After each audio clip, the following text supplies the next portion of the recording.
To build the package, begin with the Arduino Mega as the base. Next, you're going to take the cellular shield with the SIM card and the power shield and connect the power shield to the top half of the cellular shield. You're also going to need the data logging shield, and go ahead and insert the micro SD card into the data logging shield so that it can act as your data storage backup.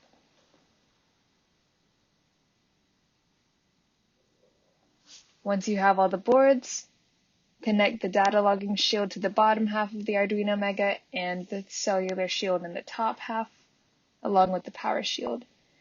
Next, take the 3D printed mounting and then screw it into the electronics.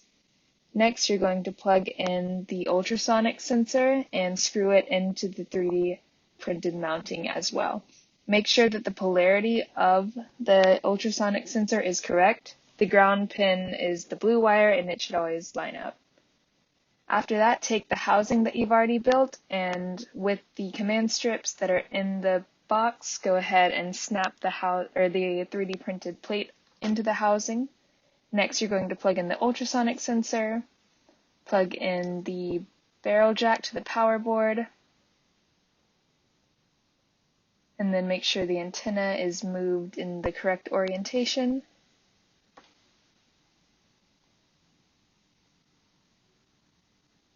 Next, go ahead and insert the battery. There should be a command strip in the bottom of the battery so that you can attach that into the package as well.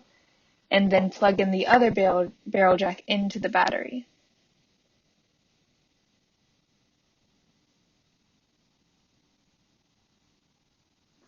Next, you're going to put the ported pressure sensor together. Then you're going to plug in the pressure transducer connector.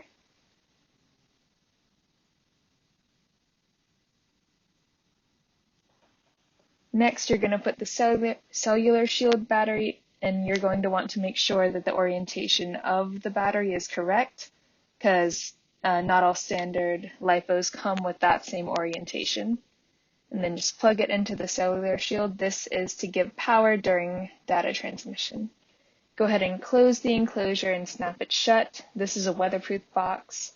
And then you can start the deployment process. So I'm using zip ties to mount it to the structure, and I just am putting 2 zip ties on it, and they thread through the holes at the very top of the package. Next, I'm going to go ahead and zip tie that to the bridge itself.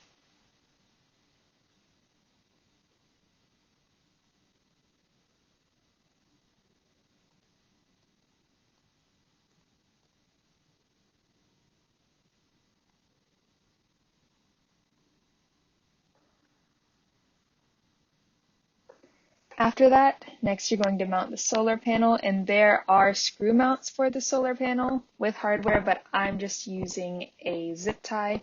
Zip ties tend to work pretty well. There's one large zip tie around there, and then there are a lot of mini zip ties at the base. Next, I'm putting out the ultrasonic sensor, which has gone into a piece of 8020, and I'm just clamping that 8020 onto the bridge itself. The ultrasonic sensor is in that red cap that was at the very end of the 8020. I'm gathering up the excess wire from the ultrasonic sensor just to keep it from getting pulled or anything else that could happen at the deployment site. You want to make sure there's enough clearance for the ultrasonic sensor and that it's far enough out. Next, I am looping the pressure transducer around the bridge just to give it some slack so that if something pulls at the pressure transducer, it's not going to rip at the package. Then I'm connecting it with the waterproof connector that's already at the package housing. Next, I'm lowering the pressure transducer into the water, and I have it zip tied to a brick that's just acting as a weight to keep it in place during the deployment.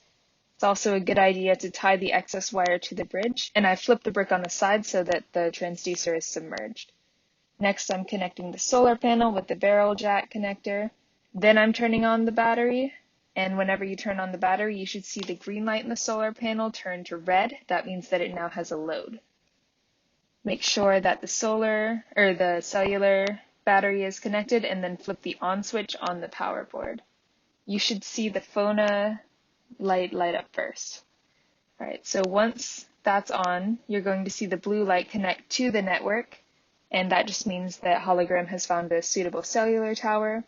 The next thing that should turn on is the MQTT light, which means you can go ahead and start initializing. So I'm changing the elevation here to 160 feet above sea level, and then the sampling rate to 1 minute. And then once you're happy with the two parameters, go ahead and click the deploy switch on, and then that's going to allow the package to start collecting data. And you'll know it's collecting data when you see the red light and the ultrasonic sensor turn on, and then the green light for the data logging board is going to turn on, just like that. So you can see in real time, parameters are being sent to the GUI. So we have a data point for temperature, ambient pressure, for both ultrasonic and pressure stage, LiPo voltage, package voltage, and package power. And that's all you have to do for the deployment of the package.